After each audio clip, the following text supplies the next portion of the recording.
Hello and welcome. I'm the Dyslexic Gamer and welcome to my overview of Forever Skies. This is a segment I'm going to start doing on my channel to help you decide whether a game is worth your time and worth your money.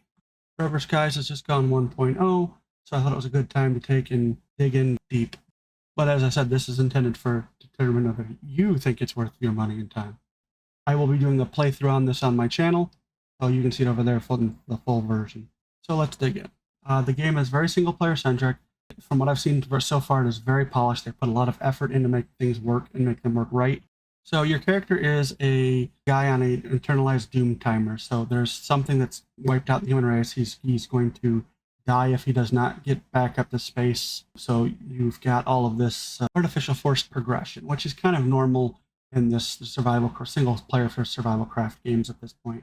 You're part of a science team coming down from a space ark. You're trying to find a cure for the disease. So as part of this survivaling system, you actually do like a fishing for food, but you're not fishing because it's not related to water. You're doing the processes where you throw a hook over the edge using a machine, and it dangles down inside that cloud. And inside that cloud, there are moths, these giant moths that you bring up for food, and that's one of your main staples for food in this game. So yes, we have sky fishing. Another thing that's really interesting in this game is there's a significant detail to the upgrade systems, the mechanisms that allow you to do things. Like when you collect water, you have to filter the water. There's different filtration systems, different ways to collect water. It definitely gives you a good variety there that should bring you back or keep you interested.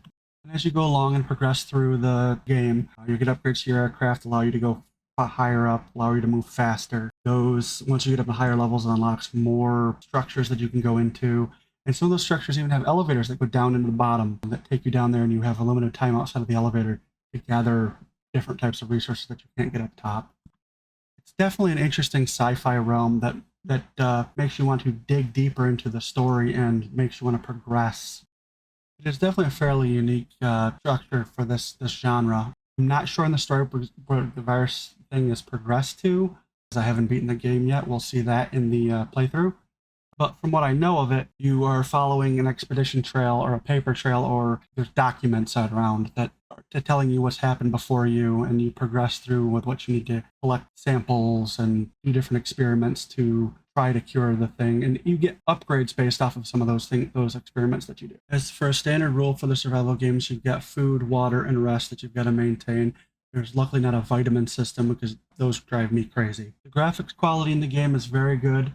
Very detailed, very similar to, like I said, to Subnautica or the Subnautica genre. So, for instance, one of the gaming loops that is rewarding it is getting the water or getting the food. So, in the water collection, you structure called a water condenser outside, and you put a filter thing into it, and then it runs a cycle for a while, pull that out, and then you've got dirty water. So then the next step is cleaning the water. So you put the water in a filtration system, and it does its thing again. When you pull it out of there, it's now clean water.